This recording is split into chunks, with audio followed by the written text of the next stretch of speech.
నమస్కారం. ఆప్కి అదాలత్కి మీకు స్వాగతం.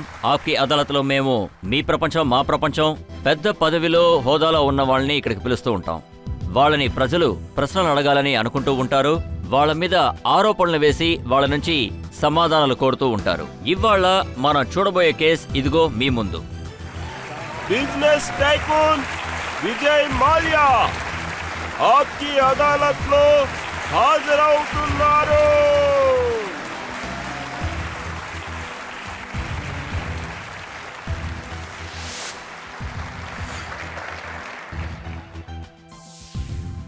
ఆప్కి అదాలత్లో ప్రజలు ఉన్నారు, దోషి ఉన్నారు, జడ్జ్ గారు ఉన్నారు. అలాగే కేసు మొదలు పెట్టడానికి ముందు ఇవాల్టి జడ్జ్ అయిన దిలీప్ చెరియన్ అనుమతి ఇచ్చారంటే మనం ఇవాల్టి కేసు మొదలు పెడదాం. కేసుని మొదలు పెడదాం. కేసుని మొదలు పెడదాం. ఆప్కి అదాలత్లో మొదటి ఆరోపణ విజయ మలయా గారి మీద. ఆప్కి అదాలత్లో బిజినెస్ టైకూన్ విజయ మలయా గారి మీదున్న ఆరోపణ. ఈయన కలర్ఫుల్ గుణం కలిగిన వారు. విజయ్ సార్, మీ చైల్డ్హుడ్ గురించి మాట్లాడాలంటే నేను పేపర్లో చదివాను. అందులో చూసావంటే మీరు పెద్ద ధనవంతుల spoiled son of a rich father. ధనవంతుల తండ్రి స్పాయిల్డ్ సన్. మా నాన్నగారు ధనవంతులే, కాని ఒక్కరోజు కూడా రాజులా బతకలేదు. మా నాన్నగారి విషయానికొస్తే చాలా స్ట్రిక్ట్గా ఉంటారు. మీతో అలాగే నడుచుకోవాలి. నేనెక్కువగా ఏమీ అల్లరి చేసేవాణ్ణి కాదు. ఇప్పుడు చూశారంటే నేను అల్లరి పనులు చేస్తున్నాను. బట్ ఐ వాజ్ స్పాయిల్డ్ అని చెప్పడం చాలా తప్పు. ఎందుకంటే మా నాన్నగారు నాకు హై స్టాండర్డ్సే నేర్పించారు. దానివల్ల నేను కొంచెం కష్టంగానే పెరిగాను. మీ నాన్నగారు మీకు 400 రూపాయలు జీతంగా ఇచ్చేవారట? అవును, నాకు 400 జీతం అదొచ్చేది. అయితే అది ఎప్పుడు కూడా పెరగలేదనే నేను చెప్తూ ఉన్నాను. మీకు బాగా చివాట్లు కూడా పడ్డాయట? నాన్నగారి దగ్గర నుంచి నాకు చివాట్లు ఇప్పుడు వస్తూనే ఉంటాయి. కానీ అమ్మ అయితే కొంచెం జాగ్రత్తగా నచ్చజెప్పి ప్రేమ ఎక్కువ చూపించేది. కానీ మీరు చూశారంటే చివరిలో మొత్తం అంతా వర్కౌట్ అయ్యేది. మీరు చెప్తున్నట్టుగా మీ నాన్నగారు స్ట్రిక్ట్గాను అలాగే 400 జీతం ఇచ్చారు. అదేలాగా మీరు ఏదైనా లెటర్ రాస్తే ముందు ఆ లెటర్ చదివిన తర్వాతే పంపిస్తేవాళ్ళట? కరెక్ట్గా చెప్పారు. అలా ఉన్నా సరే మీరు ఎలా ఇలా మారారు?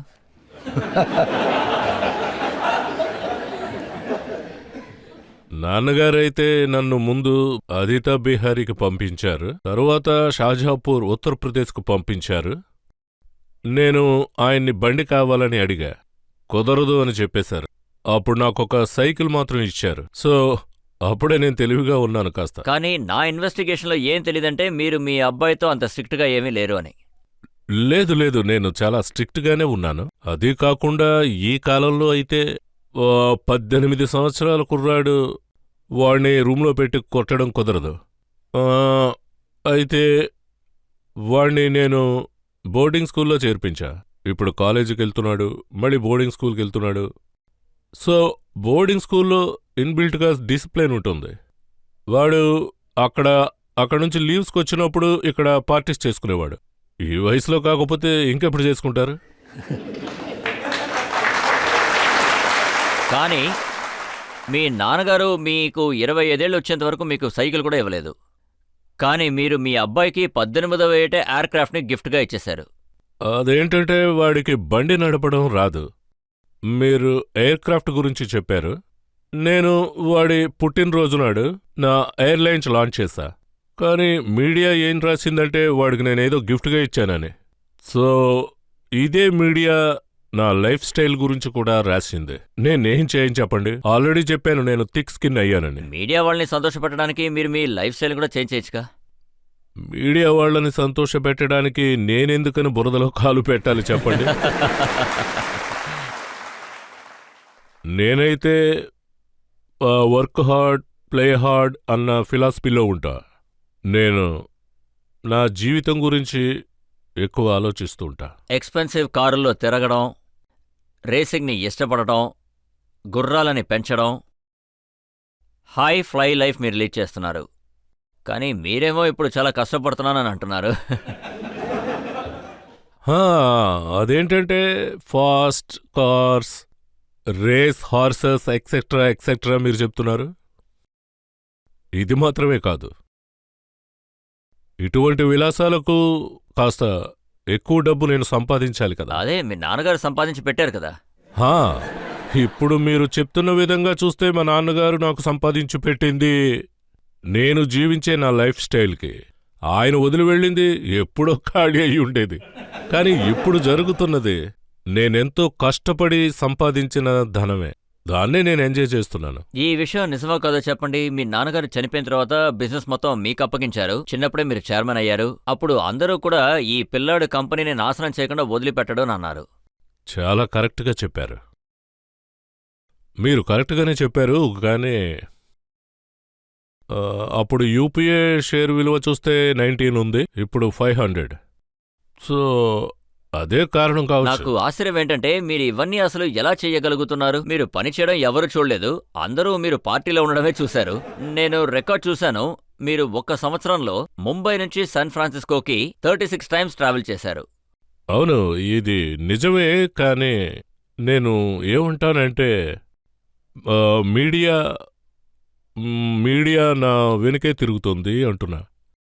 ఇక్కడ విషయం ఏంటంటే నా ఆఫీస్ పక్కకే మీడియా వాళ్ళు రారు. అందువల్ల అందరి కళ్లకు నేను పార్టీలు చేసుకునేవాళ్లగే కనబడతాను.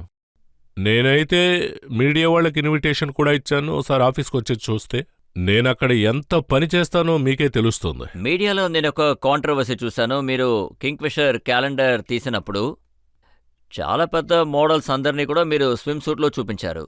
అవును, స్విమ్ సూట్ కూడా ఒక డ్రెస్సే కదా. ఎవరైనా బీచ్కి వెళితే అక్కడ చుడీదార్ వేసుకొని ఉంటారా ఏంటి? కానీ మీరు తీసుకెళ్లేదే సముద్రానికే కదా. అలా చూస్తే ఈ దేశంలో చూశారంటే 3 వైపులా సముద్రమే కదా ఉంది.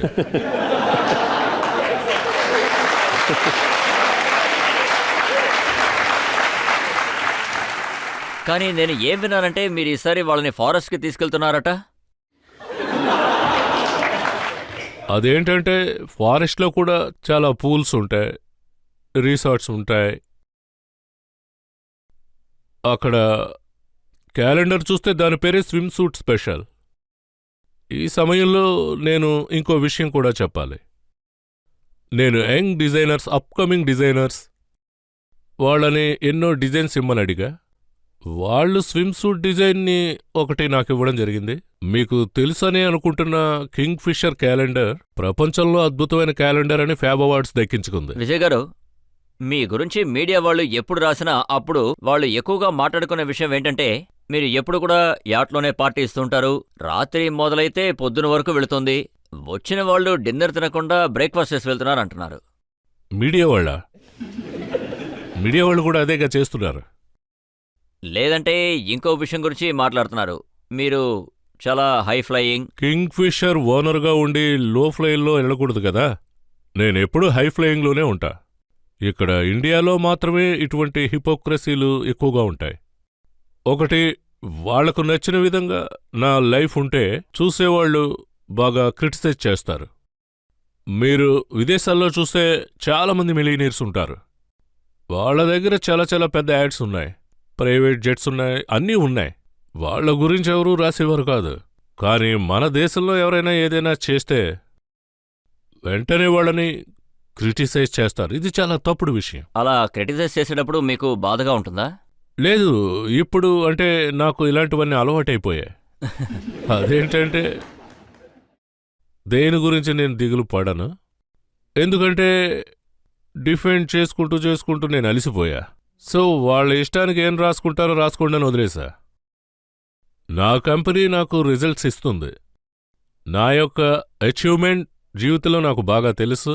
ఆ రిజల్ట్ చూసి వాళ్ళు జడ్జ్ చేయాలి. విజయ్ గారు, ఇంకా ఆరోపణలు చాలా ఉన్నాయి. అలాగే ప్రజలు కూడా మిమ్మల్ని ప్రశ్నలు అడుగుతారు. కానీ ఇప్పుడు మనం ఒక బ్రేక్ తీసుకుందాం. బ్రేక్ తర్వాత బిజినెస్ టైకూన్ విజయ మలయ గారి గురించి తర్వాత ఆరోపణ ఏంటో మనం చూద్దాం.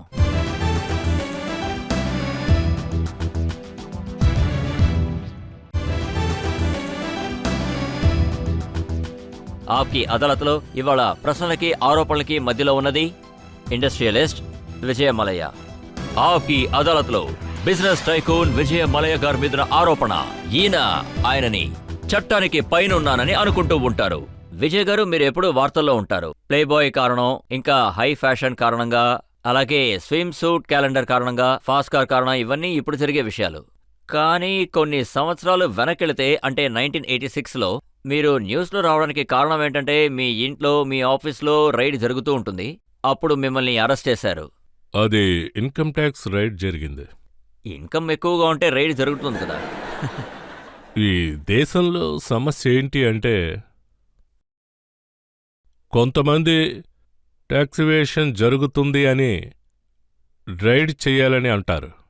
అయితే నా మాట ఏంటంటే, అప్పుడు చెప్పిందే ఇప్పుడు చెప్తున్నాను ఏంటంటే, అది ఇన్వెస్టిగేషన్ అనేది గవర్నమెంట్ చేసుకుపోయే పని. కానీ ఆ ఇన్వెస్టిగేషన్లో మర్యాద ఉంటుంది. నేనేమంటానంటే, ఇండియాలో మాత్రం ఇటువంటి ఇన్వెస్టిగేషన్లు జరగవు. అన్ని చోట్ల ఉంటాయి, విదేశాల్లో ఉంటాయి. కానీ ఈ ఇన్వెస్టిగేషన్ అనేది ఎంతో మర్యాదపూర్వకంగా జరగాలి. కానీ ఎక్కడైతే రైడ్ చేస్తారు, ఇళ్లకి వస్తారు, ఇళ్లలో ఉన్న తలుపులు బద్దలుగొట్టి మొత్తం అన్నీ చూస్తారు. ఇటువంటి ఒక విధమైన ఒక guilty until proved your self. మిమ్మల్ని అరెస్ట్ కూడా చేశారు. బెంగళూరు ఎయిర్పోర్ట్లో అరెస్ట్ చేశారు. కానీ తరువాత వెంటనే బెయిల్ కూడా వచ్చింది. ఆ రైడ్ నన్ను అరెస్ట్ చేయడానికి గల కారణం షావాలెస్లో జరిగిన దానికి. అది షావాలెస్ మేనేజ్మెంట్ గవర్నమెంట్కి ఒక కంప్లైంట్ లెటర్ రాసింది. నేను Foreign Exchange Regulation Act violation exchange షావలీస్ ఓవర్సీస్ షేర్స్ని తీసుకున్నాను అని. వాళ్ల ఆరోపణ అది. ఆ కారణంతోనే రైడ్ జరిగింది. నేను అందులోంచి బయటపడ్డాను. ఆ తరువాత నేను షావలీస్ని అమ్మేశాను. అంటే ఇయర్ 2000లో మీ మీద మోపిన ఆరోపణ, మీరు రిజర్వ్ బ్యాంక్లో పర్మిషన్ తీసుకోకుండా మీరు కింగ్ఫిషర్లో గానీ వాడారు. దానికోసం మీ మీద ఎన్ఫోర్స్మెంట్ డైరెక్టర్ కేసు వేశారు, ఫెరా కేసు వేశారు. చూడండి, నేనే తప్పు చెయ్యలేదు. ఒక home ground super brand Kingfisher అయితే దాన్ని విదేశాలకు విస్తరింపజేయడం నా పని. ఇప్పుడు కూడా చేస్తున్నా. ఇండియా నుంచి ఏదైనా గొప్ప విషయం విదేశాలకు పంపడం అన్నది చాలా గొప్ప విషయం కదా. ఇప్పుడు 2005లో ప్రజలంతా అంటున్నారు ఇండియా మల్టీనేషనల్ అని.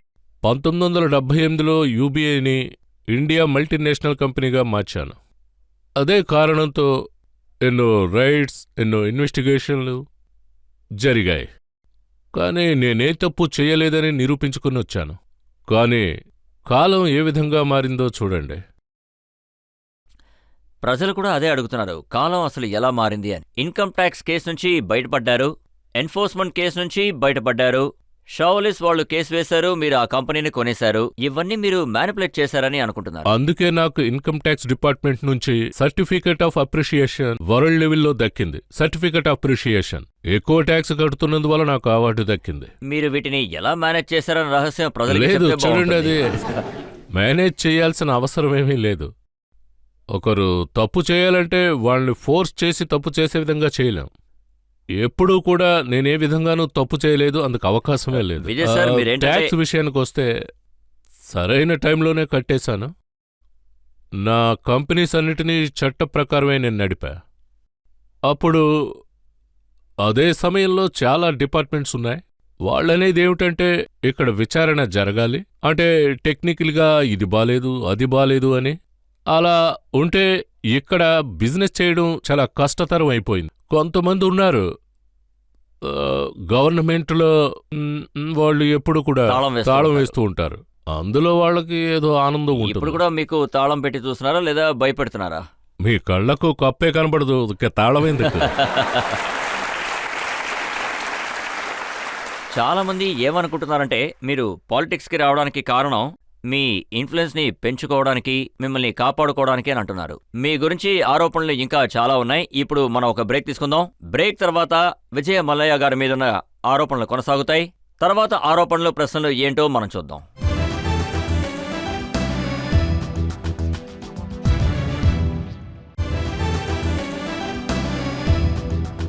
ఆప్కి అదాలత్లో ఇవాళ ప్రశ్నలకి ఆరోపణలకి మధ్యలో ఉన్నది బిజినెస్ టైకోన్ విజయ మలయ. ఆప్కి అదాలత్లో తర్వాత ఆరోపణ విజయ మలయ గారి మీద. ఆప్కి అదాలత్లో బిజినెస్ టైకోన్ విజయ మలయ గారి మీద ఆరోపణ, ఈయన బిజినెస్ కోసం రాజకీయాల్ని వాడటానికి ప్రయత్నిస్తున్నారు. విజయ్ గారు, ఇది నిజమా చెప్పండి? మీరు రాజకీయాల్లోకి రావడానికి కారణం ప్రభుత్వం, అధికారులు, మీరు రాజకీయ నాయకులతో విసిగిపోయి మీరే ఒక రాజకీయ నాయకుడిగా మారదాం అనుకున్నారా? నేను రాజ్యసభ మెంబర్గా ఉన్నప్పుడు ట్యాక్స్ ఇన్వెస్టిగేషన్ కూడా జరుగుతూనే ఉందిగా. మీరు రాజ్యసభ మెంబర్ అవడానికి ఎంత డబ్బు ఇచ్చారని అడుగుతున్నాను. అదేంటంటే నేను బీజేపీలో అఫీషియల్ క్యాండిడేట్ మీద గెలిచాను. అది బీజేపీ మీద గనక మీరు చూస్తే కర్ణాటక హైకోర్టులో కేసు కూడా నమోదైంది, నేను ఎన్ఆర్ఐ అని. అందువల్ల నేను ఇన్ఎలిజిబుల్. కానీ ఆ కేసులో కూడా నేను గెలిచాను. అదేవిధంగా ఆ న్యాయస్థానంలో కూడా తప్పు చేయలేదని బయటకు వచ్చాను. మీరు అప్పుడు కూడా అడుగుతారు మీరు ఎంత డబ్బు ఇచ్చారు అని. ఆ విషయం వరకు చూస్తే నా లాయర్ చాలా మంచివారు. మీరు ఒకరు మాత్రమే అంటే చూసారంటే 2003లో జనతా పార్టీలో జాయిన్ అయిన వెంటనే ఆ పార్టీలో వర్కింగ్ ప్రెసిడెంట్ అయిపోయారు. మీరు వర్కర్గా లేరు, డైరెక్ట్గా వర్కింగ్ ప్రెసిడెంట్ అయిపోయారు. నేను హెగ్డే గారి శిష్యుణ్ణి. ఆయన చెప్పడం వల్లే నేను ముందు జేడీఏలో చేరాను. సో ఆ పార్టీ జేడీలో నేను వైస్ ప్రెసిడెంట్ అయ్యాను. సో జేడీ నుంచి నేను జనతా పార్టీలోకి మారాను హెగ్డే గారు చెప్పడం వల్ల. హెగ్డే సార్ ఆలోచన ఏంటంటే జనతా పార్టీ సింబల్ తీసుకుని కర్ణాటక రాజకీయాల్లో పోటీ ప్రజలకి చేయాలని. చెప్పండి, మీ పార్టీ వచ్చిందంటే 148 సీట్స్ లో పోటీ చేశారు, అన్నిట్లోనూ ఓడిపోయారు. ఓడిపోయా దాని ఒక్క గురించి. సీట్ అయినా గెలిచి ఉండొచ్చు కదా. 1000 ఓట్ల తేడాలో, కనీసం 1000 ఓట్ల తేడాతో 20 మంది క్యాండిడేట్స్ ఓడిపోయారు. ఒకే సమయంలో 50,000 60,000 ఓట్లు వచ్చినప్పుడు అప్పుడు 1000 ఓట్లు అనేది మ్యాటర్ కాదు. కానీ అంతకంటే ముఖ్యంగా ఒక విషయం గుర్తుపెట్టుకోండి, జనతా పార్టీ నుంచి కర్ణాటకలో మొత్తం 4% ఓటు లభించింది. దీని గురించి నేను మీకు ఒక విషయం చెప్తాను, అది నేను కష్టపడినందుకు దక్కిన ఫలితం. ఆంధ్రప్రదేశ్లో కాంగ్రెస్ స్వీప్గా ఉన్న సమయంలో 2 సీట్లు గెలుచుకున్నాం కదా. విజయ్ గారు, మన పొలిటికల్ నైబర్హుడ్లో, మన నైబర్హుడ్ పొలిటికల్ హిస్టరీలో, ఏషియా పొలిటికల్ హిస్టరీలో మనం ఇద్దరినే చూసాం. అక్కడ పార్టీని సృష్టించి ఎన్నికల్లో నిలబడి ఒక్క సీటు కూడా గెలవలేదు. ఒకటి విజయ్ మలయ, ఇంకొకటి ఇమ్రాన్ ఖాన్. నాకు సంతోషంగా ఉంది. అదేంటంటే నన్ను ఇమ్రాన్ ఖాన్ని కంపేర్ చేసి చెప్పడం. మీరు చెప్పినట్టు అతను కూడా ఒక సెలబ్రిటీయే కదా. అతని లైఫ్ స్టైల్ గురించి కూడా మీడియాలో రాస్తారుగా. సో ఆ విషయం దీన్ని బట్టి చూస్తుంటే ఇలాంటి లైఫ్ స్టైల్ ఉన్న వాళ్ళకి ప్రజలు అసలు ఓట్లు వేయట్లేదు. అవును, ఈ విషయం కూడా నిజమే. కానీ నేను జనతా పార్టీలో జాయిన్ అయ్యాను కదా. ఈ విషయం నిజమా చెప్పండి? ఓటు కోసం మీరు టిప్పు సుల్తాన్ గారి ఖడ్గం కొని దానికి మీరు 1.5 కోటి ఖర్చు పెట్టారు. నేను టిప్పు సుల్తాన్ ఖడ్గాన్ని 1.5 కోటికి ఎలక్షన్స్ కోసం కొనలేదు. తరువాత నా సొంత ఖర్చుతో, అది 10 కోట్ల రూపాయలతో, టిప్పు సుల్తాన్ యొక్క ఎన్నో వస్తువులని నేను లండన్లో కొన్నాను. అవన్నీ కూడా నా దగ్గరే ఉన్నాయి, బయట ఉంచాను. నా ఆలోచన ఏంటంటే బెంగళూరులో టిప్పు సుల్తాన్ మ్యూజియం పెట్టాలని. ప్రభుత్వం నుంచి దానికి సంబంధించిన పర్మిషన్ గనక వస్తే అప్పుడు నేను ఆ వస్తువుల్ని ఇండియాకి తీసుకొస్తా. ఎందుకంటే ఆ ఖడ్గం కోసం ఎన్నో కాంట్రవర్సీలు జరిగాయి. ఇంకా కష్టం విషయానికొస్తే వాళ్ళు నన్ను చాలా కష్టపెట్టారు. 7 నెలల పాటు మీరు ఆ ఖడ్గం కొన్న విషయాన్ని ఎవ్వరికీ చెప్పలేదు. లోక్సభ ఎన్నికల సమయంలోనే మీరు ఆ విషయం చెప్పారు. అదేం కాదు, ఇది చాలా తప్పుడు మెసేజ్. అది మాత్రమే కాకుండా ఎలక్షన్ల కోసమే నేను దాన్ని కొన్నానని అందరూ అన్నారు. దాని గురించి నేనెందుకు అంత ఖర్చు పెడతాను, అన్నెందుకు కొంటాను చెప్పండి మీరు. ఇప్పుడు నా దగ్గర టిప్పు సుల్తాన్కు సంబంధించి ఎన్నో వస్తువులున్నాయి. అదొక గ్రేట్ హిస్టారికల్ వాల్యూ. ఆ వస్తువులన్నిటినీ కలిపి ఒక మ్యూజియం, హిస్టారికల్ మ్యూజియంని క్రియేట్ చేయొచ్చు కదా. కానీ మీరు వెళ్ళి ఓటు కూడా అడగచ్చు, ఇలా చూడండి టిప్పు సుల్తాన్ గారి వస్తువులన్నీ నా దగ్గరే ఉన్నాయని. లేదు, నేను టిప్పు సుల్తాన్ యొక్క ఖడ్గం ఇంకా మొత్తం వస్తువులన్నీ పెట్టుకుని నేను ఎలక్షన్లో పోటీ చేయలేదు. నేనేమంటానంటే ఇప్పుడు ఆప్కి అదాలత్కి వచ్చాను కదా, నాకు ఓట్లు వేయండి అని అడుగుతాను. చూడండి, ప్రజల్ని తాగమ్మని ఎంకరేజ్ చేసే మొట్టమొదటి పొలిటీషియన్ మీరే. అంటే నేను హిపోక్రెట్ని కాదు.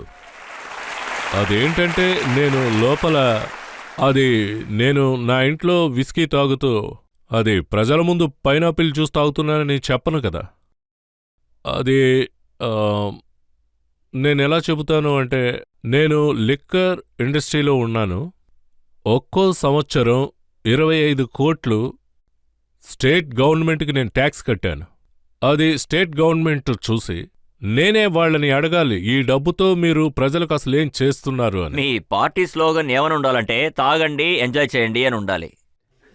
అవును, నా స్లోగన్ కూడా అదే, తాగండి ఎంజాయ్ చేయండి అని. నా స్లోగన్ తాగండి ఎంజాయ్ చేయండి అని. దీన్ని మీరు పార్టీలకు ముడిపెడుతున్నారు. ఇది నాది, నాకు సంబంధించిన విషయం. అయితే మీరు లిక్కర్ సర్వ్ చేయాలనుకుంటున్నారా? అవును, ఖచ్చితంగా. అందువల్లే నా ఎపిక్స్ అన్ని అవి ఎపిక్స్, అవంటే రిలీజియస్ ఎపిక్స్ 100 years పాతది. ఆ చరిత్ర మీరు చూశారంటే అందులో ఉన్న సోమబాణం అది నాన్ ఆల్కహాల్ కాదు. సోమబాణం అనేది ఆల్కహాల్. అది మన ఇండియా కళాచారంలో ఒక భాగంగా ఉంది. సోమబాణం తప్ప మీ గురించి చాలా ఆరోపణలు మా దగ్గర ఉన్నాయి. ఈ కేసుని మనం కొనసాగిద్దాం ఒక బ్రేక్ తర్వాత.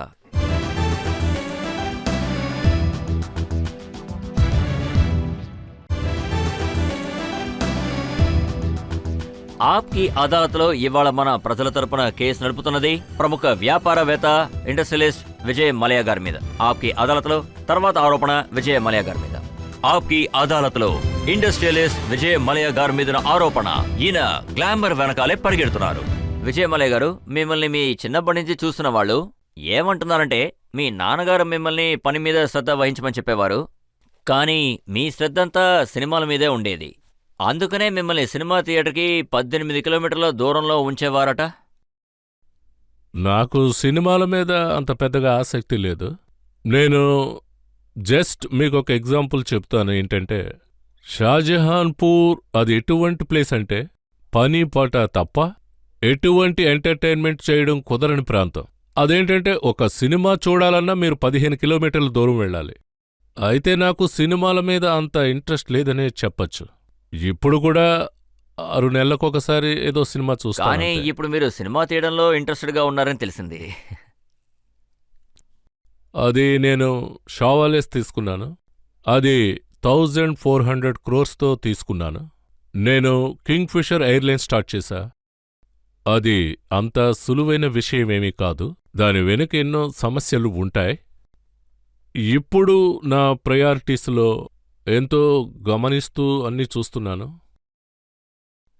కానీ ఒక మీరు స్నేహితుడు నాతో చెప్పాడు నాకు సాయం చెయ్యని.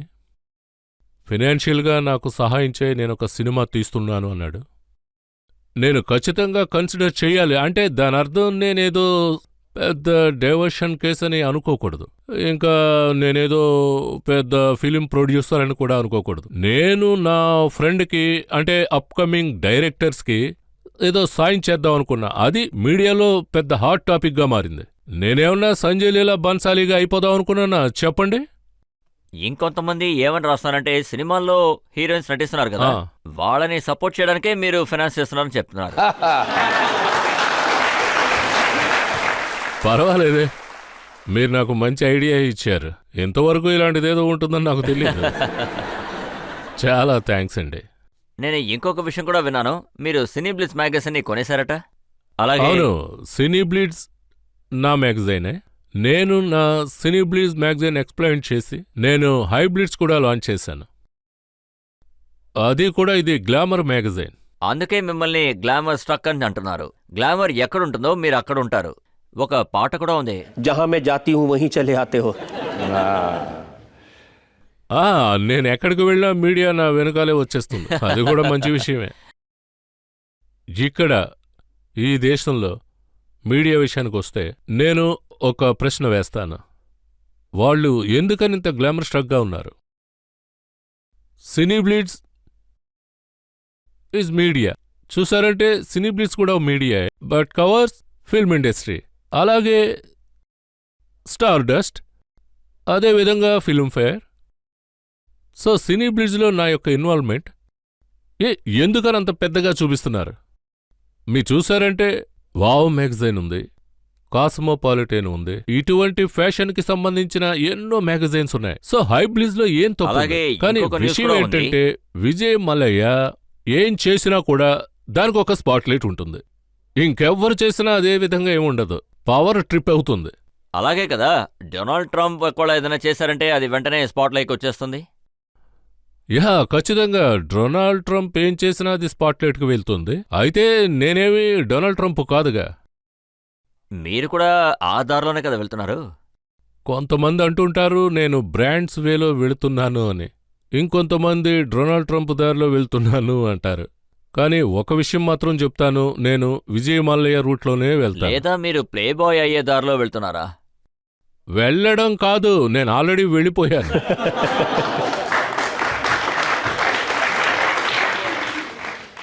నేను అలాగే ఇంకో విషయం కూడా చదివాను. మీరు లాంచ్ చేసిన ఎయిర్లైన్లో ఎవరెవరు ఎయిర్ హోస్టెస్గా ఉండాలన్నది మీరే డిసైడ్ చేస్తారట. అవును, అది నా క్వాలిటీ కమిట్మెంట్.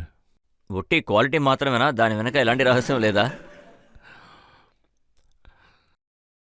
అది మీరు అడిగింది ఏంటంటే, ఇక్కడ Kingfisher service offering, product offering ఒక హై క్లాస్ స్టాండర్డ్స్లో ఉంటుంది. అందులో నేను ఏ నిర్ణయం తీసుకుంటానంటే, ఉన్న వాటిల్లో బెస్ట్ సర్వీస్ ఇవ్వాలి అని.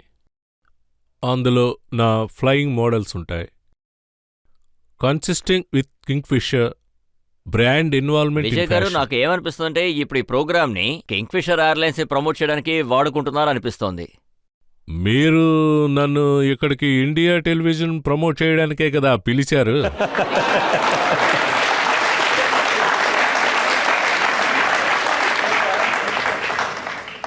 ఇప్పుడు ప్రజల జడ్జ్ ఏమంటారో మనమందరం విందాం. ఆప్కి అదాలత్లో ఒక చిన్న బ్రేక్ తీసుకుందాం. ప్రజల జడ్జ్ దిలీప్ చెరియన్ ఏ తీర్పిస్తారో విందాం.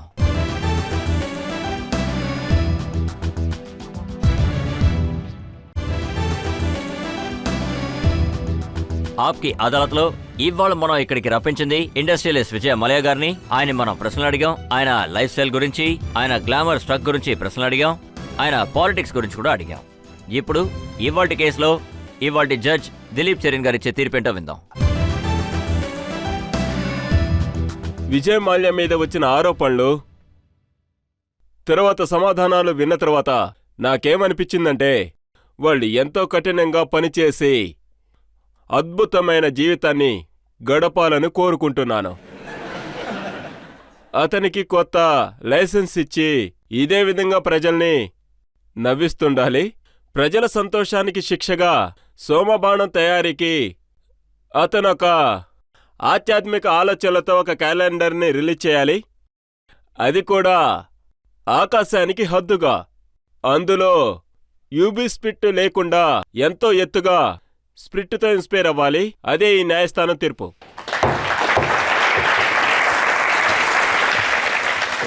ఇదే నమ్మకంతో, ఇదే ప్రేమతో విజయ్ మల్లయ్య ఇలాగే సీరియస్ గా రాజకీయాల్లో పనులు చేస్తారు, ఇంకా బిజినెస్ ని పైకి తీసుకెళ్తారు. ఇవాల్టి ప్రోగ్రామ్ ని ఎంతతో ముగిద్దాం. ఆప్కి అదాలత్లో మళ్ళీ ఇంకో ఎపిసోడ్ లో మిమ్మల్ని కలుస్తాను ఒక కొత్త అతిథితో. అప్పటి వరకు సెలవు.